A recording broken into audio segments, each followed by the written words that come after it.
Hello everyone, welcome to global online Marathi platform. मी Swati ma'am.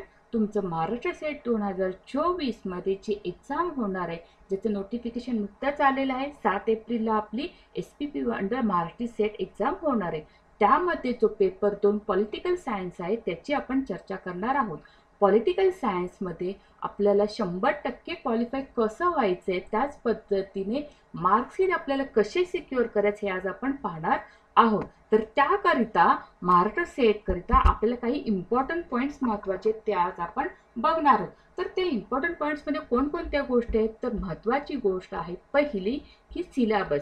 Learn syllabus म्हणजे काय की जो काही आपला सिलेबस आहे, कोणत्याही एक्झामचा असो, एखादी सेटची एक्झाम असेल, नेटची एक्झाम असेल, कोणती एनी कॉम्पिटिटिव्ह एक्झाम असेल, सगळ्यात मोठी गोष्ट असते की तुम्हाला ज्या डेस्टिनेशनला पोहोचायचं आहे, ज्या डेस्टिनेशनला पोहोचत असताना जे काही वेज आहेत, म्हणजे काय, जो काही सिलेबस आहे आपला, त्या सिलेबस तिथं पण आपल्याला पोहोचवण्यासाठी मदत करत असतो. कारण ती एक्झाम म्हणजे आपलं डेस्टिनेशन असते किंवा रिझल्ट येणं म्हणजे. पण ज्या वेने जायचे, जो काही मार्ग आहे, त्या मार्गावरून जात असताना किंवा तो कसा आहे, म्हणजे ही जो काही सिलेबस आहे तो आपला पाठ असणं गरजेचं आहे. म्हणजे ते सिलेबसमध्ये कोणकोणते पॉईंट्स आहेत, कसे आहेत, कोणकोणते टॉपिक्स आहेत, ते आपल्याला माहितीचं असणं गरजेचं आहे. ठीक आहे, म्हणजे एखाद्या डेस्टिनेशन पोहोचण्यासाठी त्याचे कसे खाचखळगे रस्ते कसे आहेत, काय आहेत वगैरे, काटे आहेत, उठत आहेत, काही असो, ते आपल्याला नक्की व्यवस्थित माहिती असणं गरजेचं, जेणेकरून आपल्याला त्याची पूर्वतयारी करता येणं सोपं जातं. म्हणजे काय की तो सिलेबस जो आहे आपला महाराष्ट्र सेट एक्झामचा पॉलिटिकल सायन्सचा, तो आपला तोंडपाठ असणं गरजेचं आहे. मग त्या सिलेबसमध्ये कोणकोणत्या गोष्टी येतात, किती पॉईंट्स येतात, नेमकी किती युनिट्स आहेत, 1 ते 10 युनिट्स आहेत, मग पहिलं युनिट काय, सेकंड काय, थर्ड काय, हे सगळे जे काही सिक्वेन्स आहेत ते म्हणजे नुसतंच ती पोपट पंचकडून पाठांतर असणं गरजेचं नाहीये. तर तो नेमका सिलेबस आपल्याला असा का दिला असावा, किंवा ह्यातले माझे प्लस पॉझिटिव्ह माझे पॉईंट्स कुठले आहेत, त्यातले माझे निगेटिव्ह पॉईंट्स कुठे आहेत, ह्याच्याविषयी आपला अभ्यास असणं गरजेचं आहे. त्यानुसार आपले जे काही स्ट्रॉंग पॉईंट्स आहेत ते आपण स्ट्रॉंग करत राहणे, जे वीक पॉईंट आहेत ते अधिक स्ट्रॉंग करण्याचा प्रयत्न करत राहणे. म्हणजे आपला सिलेबस हा नक्की काय आहे, किंवा पॉलिटिकल सायन्स सेटची एक्झाम जी काही आपण पास होणार आहोत, त्या पास होण्यासाठी लागणार जो सिलेबस आहे तो मला माहितीच असणं गरजेचं आहे. म्हणून इम्पॉर्टंट पॉईंट्समध्ये महत्त्वाची गोष्ट आहे की सिलेबस. ठीक आहे. सेकंड थिंग काय, तर सेकंड पॉईंट असा आहे की प्रिव्हियस इयर्स क्वेश्चन. बरोबर, आता सिलेबस आपल्याला माहिती झाला, तर सिलेबस माहिती तर त्याच्यापर्यंत पोहोचण्यासाठी मागचे कुठले कुठले पेपर झालेले आहेत का, तर हो, नक्कीच झाले. म्हणजे काय, तर 2019ला आपला हा महाराष्ट्र सेटचा, नेटचा वगैरे, सॉरी, महाराष्ट्र सेटचा पेपर पॅटर्न चेंज झाले 19 नंतरचा. मग 19 नंतर म्हणजे 2019 नंतरचे जे काही पेपर असतील, जे काही क्वेश्चन पेपर असतील महाराष्ट्र सेटचे, ते क्वेश्चन पेपर आपण सगळे पाहणं गरजेचं आहे. पण नुसते बघायचे आहेत का, तर नाही. ते पेपर, ते क्वेश्चन कसे विचारले, त्याचं आन्सर काय, त्यामध्ये कोणकोणत्या मेथड्स वापरलेत ते आपण बघायचे. ठीक आहे. आणि त्या पद्धतीने जेव्हा जेव्हा आपले लेक्चर्स होतील, तेव्हा तेव्हा आपल्याला ते प्रिव्हियस इयर्स क्वेश्चन कसे सोडवले जातील, इलिमिनेशन मेथड कशी वापरायची, बाकीच्या कुठल्या टेक्निक्स आहेत का, ते क्वेश्चन पेपर किंवा तुम्हाला सरावासाठी जेव्हा दिले जातील तेव्हा आपण त्याचा सराव करणार, किंवा त्याचं आपण काय करणार आहोत, डिस्कशन करणार आहोत. त्याच पद्धतीने आता आपल्याला सिलेबस माहिती आहे व्यवस्थित, क्वेश्चन पेपरची आपली तयारी आहे, किंवा क्वेश्चन पेपर कोणते आहेत, कसे आहेत, कोणकोणत्या पॉईंट्सवर कसे क्वेश्चन विचारेल, कोणत्या युनिटवर किती फोकस दिलेले आहेत, किती किंवा युनिटमध्ये जे इम्पॉर्टंट पॉईंट्स आहेत त्याच्यावरती कसा फोकस केले, मला कोणकोणते पॉईंट्स करणं गरजेचं, हे सगळं आपण पाहिल्यानंतर आपल्याला टाईम मॅनेजमेंट करणं गरजेचं असतं. बरोबर, म्हणजे आपल्याला सिलेबस जेव्हा माहिती असतो किंवा क्वेश्चन पेपर माहिती असतं, तेव्हा त्या पद्धतीने आपण अभ्यास करणं गरजेचं असतं. म्हणजे 10 युनिट्स असतील तर 10 युनिटसाठी मला कोणकोणत्या वेळी किंवा कोणकोणत्या पॉईंटला किती वेळ दिला पाहिजे, हे आपल्याला अगोदर काय केलं पाहिजे, फायनल केलं पाहिजे. की नेमकं किती पॉईंट्सला, बाबा फर्स्ट पॉईंट आहे, काही जण युनिट 7 असेल, जो की त्याच्यामध्ये आपला कॉन्स्टिट्युशनल प्रोसेस आहे, किंवा कॉन्स्टिट्यूशन आहे, 8मध्ये कॉन्स्टिट्युशनल प्रोसेस आहे, फर्स्टमध्ये पॉलिटिकल थॉट आहेत, देन वेस्टर्न पॉलिटिकल थॉट आहेत, इंडियन पॉलिटिकल थॉट आहे. असे जो काही आपल्या सिलेबसचा पार्ट आहे, त्यामध्ये मला नेमकी कोणती गोष्ट आवडते, त्यातली माझी नेमकी कोणती गोष्ट स्ट्रॉंग आहे, त्यानुसार मला त्या गोष्टीला वेळ देऊन ते मला प्रॉपर टाइम टेबल करता येणं गरजेचं आहे. असं ध्यास करून किंवा असा अभ्यास करून किंवा असा अभ्यास केला तर आपल्याला कोणतीही एक्झाम किंवा जी काही आपण एक्झाम देत आहोत, महाराष्ट्र सेटची एक्झाम क्वालिफाय होण्यापासून कोणीही रोखू शकत नाही. म्हणजे आपण 100% शुअर क्वालिफाय होणार, तेही कसं, विथ सिक्युअर मार्क्स. ठीक आहे, म्हणजे यासाठी आपल्याला प्रॉपर टाइम मॅनेजमेंट असणं गरजेचं आहे. त्याच पद्धतीने टाइम मॅनेजमेंट केल्यानंतर आपला पॉझिटिव्ह माइंडसेट असलं पाहिजे. Then what is mean by positive mindset? म्हणजे आपण जेव्हा जेव्हा आपण अभ्यास करत असतो तेव्हा आपलं माइंड किंवा आपली मानसिकता, आपली मेंटॅलिटी ही नेहमी सकारात्मक असली पाहिजे. मनामध्ये भले कितीही निगेटिव्ह, कितीही नकारात्मकता येत असली तरी ही एक्झाम मी क्वालिफाय होणारच असा हा आत्मविश्वास किंवा दृढ आत्मविश्वास आपण बाळगलाच पाहिजे. त्याशिवाय कोणतीही एक्झाम अशी क्वालिफाय होता येत नाही. जर मनामध्ये कितीही शंका, कुशंका किंवा किंतु जर तुम्ही ठेवत असाल तर त्यामध्ये कुठंतरी अडथळा निर्माण होण्यासाठी त्या गोष्टी कारणीभूत ठरत असतात. त्यामुळे कधीही आपण एक्झामची जेव्हा तयारी करत असतो तेव्हा आपण नेहमी पॉझिटिव्हच असणं गरजेचं आहे. म्हणजे आपली मेंटॅलिटी पॉझिटिव्ह, नाही मी ह्यावेळी नक्की पास होणार, हा माझा अटेम्प्ट फर्स्ट असणार आणि ह्या फर्स्ट अटेम्प्टमध्ये मी नक्की ही एक्झाम क्रॅक करणार, असा हा आपला अशी ही आपली माइंडसेट असायलाच हवी. म्हणजेच पॉझिटिव्ह माइंडसेट आपण आपला व्यवस्थित डेव्हलप करायला हवं. त्याच पद्धतीने जेव्हा आपला माइंडसेट हा पॉझिटिव्ह असतो त्याच पद्धतीने आपला कॉन्फिडन्स हा आपोआप वाढायला लागतो. म्हणजे काय, जेव्हा आपला आत्मविश्वास वाढतो, आपल्याला जेव्हा कॉन्फिडन्स येतो की नाही मी हे एक्झाम क्वालिफाय होऊ शकतो, मी हे एक्झाम क्वालिफाय होऊ शकतो, म्हणजे yes I can do it, हे जेव्हा आपल्याला वाटायला लागतं तेव्हा आपण तिथे नेहमी एक्झाम जी असते ती सक्सेस झालेलं असतो. ठीक आहे, म्हणजे अगोदरच मनात जर भीती निर्माण केली की नाही ही एक्झाम कशी पास होऊ, सेटच्या एक्झामला खूप सारे क्वेश्चन असतात किंवा खूप सारे अवघड असतात किंवा पॅटर्न वेगळा असतो. पूर्ण टोटल MA पर्यंत जो काही PG पर्यंत आपले BA PG पर्यंत जो काही आपण अभ्यासलाय तो टोटल पूर्ण सिलेबस असतो. म्हणजे उगाचच मनात भीती निर्माण करण्यापेक्षा किंवा उगाच मनात भीती बाळगून राहण्यापेक्षा आत्मविश्वासाने जेव्हा आपण सिलेबस काय हे पाहतो, प्रिव्हियस इयर्स क्वेश्चन काय आहेत तेही आपण बघणार, त्याच पद्धतीने आपण त्याचं टाइम मॅनेजमेंट करणार. टाइम मॅनेजमेंट करता करता आपण स्वतः त्या बाबतीत पॉझिटिव्ह असणार. आपोआपच ह्या सगळ्या गोष्टी जेव्हा आपण मॅनेज करतो तेव्हा नक्कीच आपला कॉन्फिडन्स काय होतो, वाढीस लागतो. ठीक आहे, म्हणजे इम्पॉर्टंट पॉईंट्समध्ये आपल्याला 100% क्वालिफाय होण्यासाठी कॉन्फिडन्स ही जी गोष्ट आहे ती अत्यंत महत्त्वाची आहे ना. आपण एक्झाम देईपर्यंत, एक्झाम हॉलमध्ये असेपर्यंत आपण आपला आत्मविश्वास, आपण आपला कॉन्फिडन्स नेहमी शाबूत ठेवला पाहिजे. म्हणजे आपला कॉन्फिडन्स हा नेहमी शाबूत म्हणजे 100% असायला की नाही येस यावेळी मीच एक्झाम पास होणार किंवा यावेळी एक्झाम मला क्रॅक करायचीच आहे आणि त्या पद्धतीने मी माझा अभ्यास केलेला आहे किंवा त्या पद्धतीने मी अभ्यास माझा करत होतो आणि मला ही एक्झाम क्वालिफायला काहीच हरकत नाही. हा जेव्हा कॉन्फिडन्स तुम्ही बाळगाल तेव्हा तुम्हाला कोणतीही एक्झाम किंवा कोणता कसाही पेपर येऊ दे तो तुम्ही व्यवस्थितरित्या टॅकल करू शकता.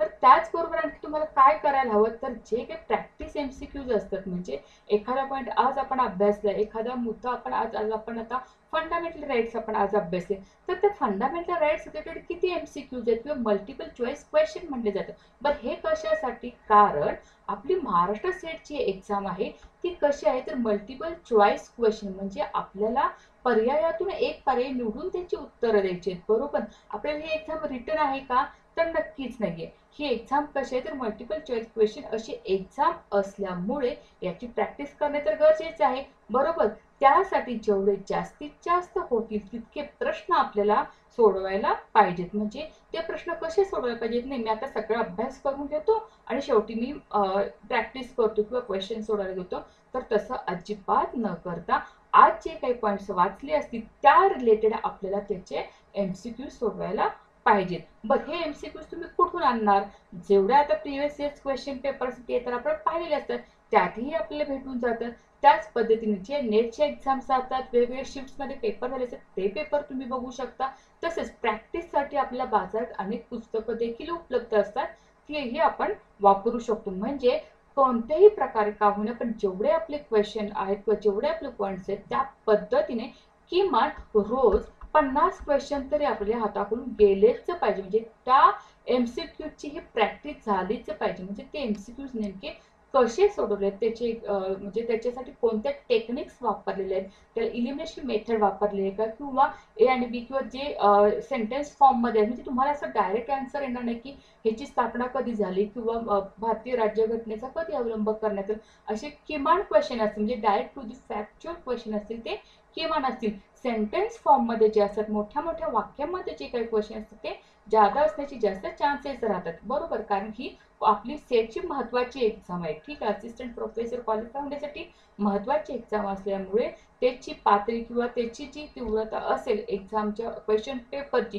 ती तितकीच काठीण्य असू शकते. पण जरी ती काठीण्य असली तरी ती आपण प्रॅक्टिसने आपली काय करू शकतो, ती प्रॅक्टिस आपल्याला ती सोपी करता येऊ शकते. त्यासाठी आपल्याला रोजच्या रोज काय केले पाहिजे, एमसीक्यू जे आहेत ते रोजच्या रोज आपल्याला सोडवले पाहिजे. त्याचप्रमाणे सगळ्यात महत्वाचा भाग आणखी काय असू शकतो तर रिव्हिजन.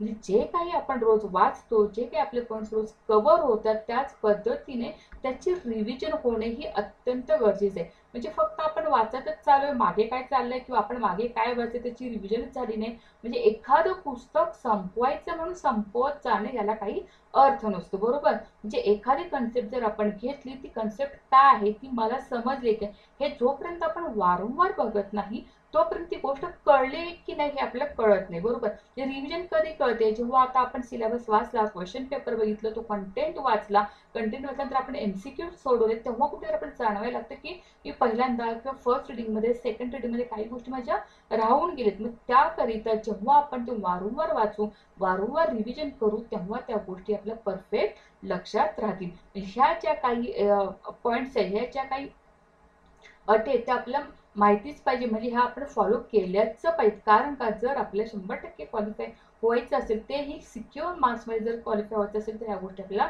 होणं महत्वाचंच आहे. तर ह्या गोष्टी आम्ही कुठे करून घेणार किंवा कशा पद्धतीने आपण करणार आहोत, तर याकरिता महाराष्ट्र सेट ऑनलाईन ग्लोबल मराठीचे आहे त्या या कम्प्लीट कोर्समध्ये Maharashtra set paper 2 political science या कम्प्लीट कोर्समध्ये आम्ही तुम्हाला कोणकोणत्या गोष्टी प्रोव्हाइड करणार आहोत, तर फुल सिलेबस रेकॉर्डेड लेक्चर्स असणार आहेत, त्याच पद्धतीने लाईव्ह लेक्चर्स देखील आम्ही तुम्हाला अवेलेबल करून देणार आहोत. तसेच फुल सिलेबस नोट्स देखील तुम्हाला अवेलेबल होणार आहेत.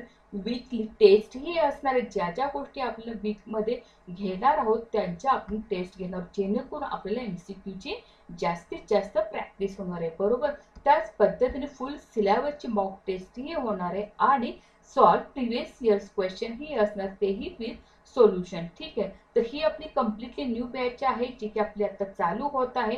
ज्या बॅचची फी आहे 10,000, पण तुमच्यासाठी न्यू इयर स्पेशल 20% डिस्काउंट देऊन ती किती असणार आहे, फक्त 8,000 असणार आहे. आणि या 8,000 मध्ये जेव्हा तुम्ही पेपर सेकंडला ऍडमिशन घ्याल तेव्हा तुम्हाला पेपर फर्स्ट हा कम्प्लिटली कोर्स हा कसा भेटणार आहे, फ्री भेटणार आहे. तर याकरिता आपल्याला या दिलेल्या कॉन्टॅक्ट नंबरमध्ये कॉन्टॅक्ट करायचे. त्याच पद्धतीने ग्लोबल ऑनलाईन ॲप हे ॲप डाउनलोड करून तुम्ही तुमची सीट सिक्युअर करायचे. लवकरात लवकर ॲडमिशन घेऊन तुम्हाला 7 एप्रिलच्या एक्झामसाठी प्रिपेअर राहायचं आहे. 7 एप्रिलची जी काही एक्झाम आहे त्यासाठी आपल्याला 100% क्वालिफाय व्हायचं आहे, ठीक आहे. तर महाराष्ट्र सेट 2024 अंतर्गत पेपर 1 जसा पेपर 2 जसा आपण पॉलिटिकल सायन्सची चर्चा केली त्याच पद्धतीने global online Marathi platform paper first ही घेते.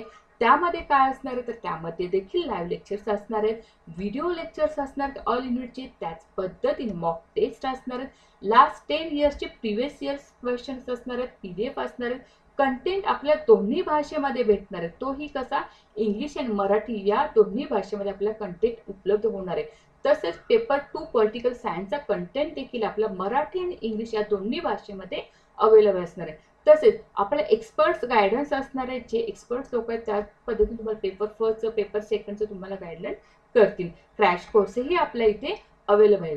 तर पेपर फर्स्ट साठी फी किती आहे तर फी आहे 3,000 रुपये, पण तुमच्यासाठी 30% डिस्काउंट करून ती फक्त असणार आहे 21 रुपये.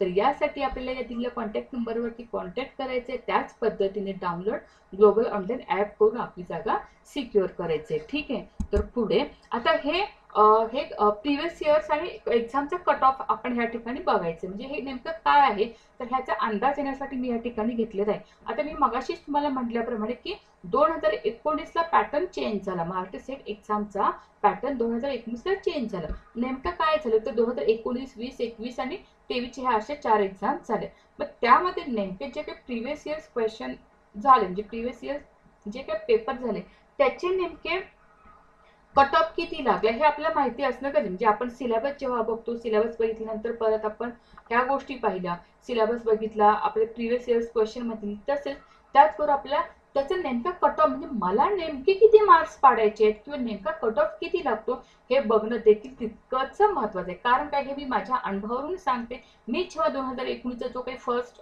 पेपर होता, म्हणजे त्यावेळीच पॅटर्न चेंज झाल्यापासून 2019 मी जेव्हा सेट एक्झाम दिली तेव्हा मी ठरवलं होते की आता त्यावेळी तर असं कट ऑफ किती असेल काय असेल ह्याचा काही अंदाज नव्हता, पण तरी 2018चा मागचा जो काही पेपर असेल त्यानुसार मी पाहिलं तर तिथेही 60% आसपास काहीतरी मेरिट होतं. मग तेव्हा माझ्या असं लक्षात आलं की आपल्याला किमान 65 ते 70% मार्क्स पाडले तर आपण नक्की पास होऊ शकतो. आता ह्या कट ऑफ मध्ये तुम्हाला नक्की एक गोष्ट लक्षात येत असेल की या ठिकाणी पहा, तुम्हाला कुठेतरी 60%च्या वरती मार्क्स दिसतात का, म्हणजे किमान 60% मार्क्स पडले तर आपण नक्की पास होऊ शकतो, म्हणजे 100% आपण पास होऊ शकतो. बरोबर, हे 60% पाडण्यासाठी आपल्याला काय काय करावं लागणार आहे तर त्या गोष्टी महत्वाची की हे आपल्या क्लासमध्ये किंवा आपल्या हे सेशनमध्ये आम्ही करून घेणार आहोत. ग्लोबल ऑनलाईन मराठी प्लॅटफॉर्म त्यासाठी नेहमी तुमच्यासाठी सज्ज असणार आहे. ठीक आहे, तर प्रिव्हियस इयर्सचा जर कट ऑफ पाहिला तर 2019ला किती होता तर 59.33 होता, 2020ला 55 होता, 21ला 56 होता आणि आता 23ला जो होतो तो 58.67 होतो. म्हणजे पेपर कितीही सोपा असला कितीही अवघड असला तरीही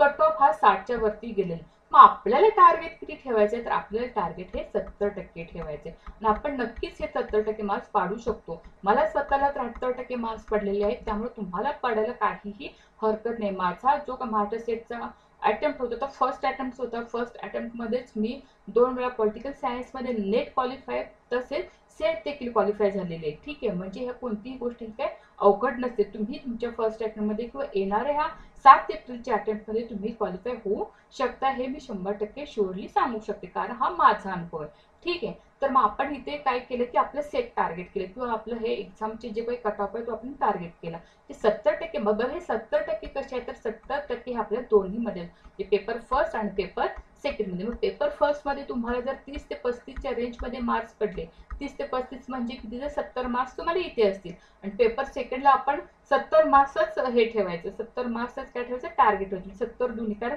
2 मार्काला एक क्वेश्चन असतो, 70 क्वेश्चन जेव्हा बरोबर येतात तेव्हा ती किती असतात 140 असतात. बरोबर, हे किमान मार्क सांगते. मग आपले नेमके मार्क्स किती होतात दोन्ही पेपरचे म्हणून किती होतात बघा, तर 210 झाले. मग 210ला म्हणजे किती येतात, पेपर फर्स्टचे 100 मार्काचे असतात, पेपर सेकंड 200 मार्काचे असतात. म्हणजे 300 पैकी आपल्याला किती मार्क्स आले, 300 पैकी आपल्याला 210 मार्क येते. तर 300 पैकी 210 मार्क्स येत असतील तर आपण कितीला क्वालिफाय होऊ शकतो, किती आपल्याला मार्क्स पडू शकतात तर आपल्याला ते मार्क्स जवळपास 70%च्या आसपास आपले मार्क्स होतात. ह्याच्यावरती आपण अजून डिटेल डिस्कस करू. आजच्या पुरतं एवढंच लक्षात ठेवा की 70% पर्यंत आपल्याला कसं पोहोचायचं, हे पर्सेंटेज नेमके कसे आहेत हे तुम्हाला मी सांगितलं. म्हणजे जर तुम्हाला पेपर फर्स्टला 70 मार्क, पेपर फर्स्टला 30 ते 35च्या रेंजमध्ये 50 पैकी 30 ते 35 मार्क्स पडले, पेपर सेकंडला तुम्हाला 70च्या आसपास मार्क्स पडले तर तुम्ही नक्की शुअर शॉट तुम्ही काय करू शकता, क्वालिफाय होऊ शकता. ठीक आहे, तर हे नेमकं कट ऑफ कसा असतो, पर्सेंटेज कसं असतं किंवा कॅटेगरी वाईज कसं असतं, सब्जेक्ट वाईज कसं असतं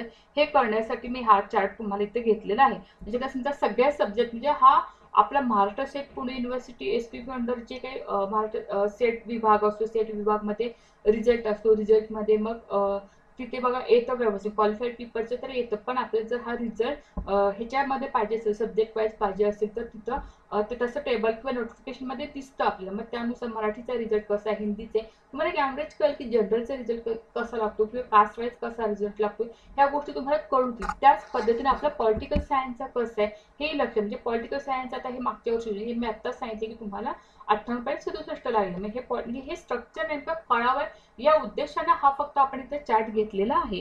तर पॉलिटिकल सायन्समध्ये जास्तीत जास्त जनरलला किती मार्क्स पडतात तर 58.67, म्हणजे 60%च्या वरती तर नक्कीच नाही. आपलं टार्गेट किती आहे तर आपलं टार्गेट 70%. तर 70% आपल्याला मार्क्स पाडले तर आपण 100% क्वालिफाय होणार आहोत विथ सिक्युअर मार्क्स. जे आपण टायटल दिले ते आपण बोलत ते विथ सिक्युअर मार्क्स ह्याच्यासाठीच म्हणते. जेव्हा तुम्हाला 70 मार्क्स पडतील, 70% मार्क्स पडतील तेव्हा तुम्ही शुअरली पास होणार.